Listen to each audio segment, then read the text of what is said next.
Следната недела владата ќе назначи владини повереници во општините кои поради немањето цензус не успеа да изберат градоначалници, ќе се обидат тоа повторно да го направат во втората половина на декември. Дотогаш, како што посочи и денеска премиерот Мицковски, оваа функција ќе ја вршат лицата кои ќе бидат назначени во договор со владините коалициски партнери, откако ДИК претходно ќе информира за изборниот процес дека е завршен. Прво треба официјално Државната изборна комисија да ги заврши изборите, па да ја информира владата. Тоа очекувам дека ќе се случи следната недела.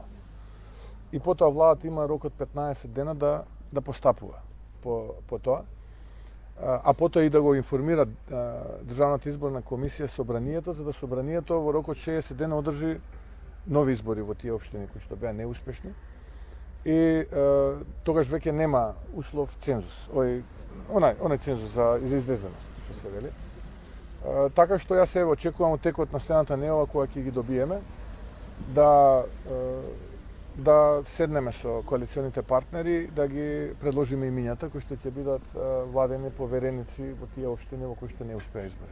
Откако Државната изборна комисија ќе информира владата, потоа треба да го извести и собранието дека изборниот процес е завршен, за да може во рок од 60 дена да се спроведат нови избори во 4 општини: Гостивар, Маврово, Ростуше и Центар Жупа. Инаку денеска и собраниската комисија за деловнички и мандатно-имунитетни прашања на седницата ги констатира мандатите на новите тројца пратеници: Александра Николовска, Мартин Стојановски и Мито Андонов. Стојановски доаѓа на местото на Игор Никовски, кој претходно ја известил Државната изборна комисија дека не го прифаќа мандатот.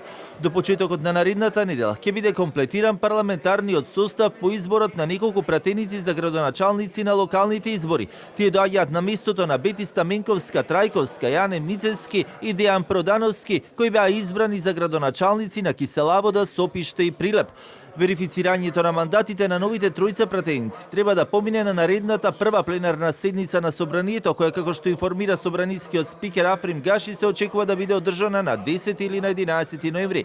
Веќе по конгресот на ВМРО ДПМН, кој е закажан за декември, се очекува веднаш потоа да биде направена и владината реконструкција, за која и денеска премиерот Мицковски посочи дека се уште ги разгледуваат имињата во договор со владините коалициски партнери, иако вчера и денеска тврдеше дека засега не договориле, вреди да добие ресор или министерство повеќе.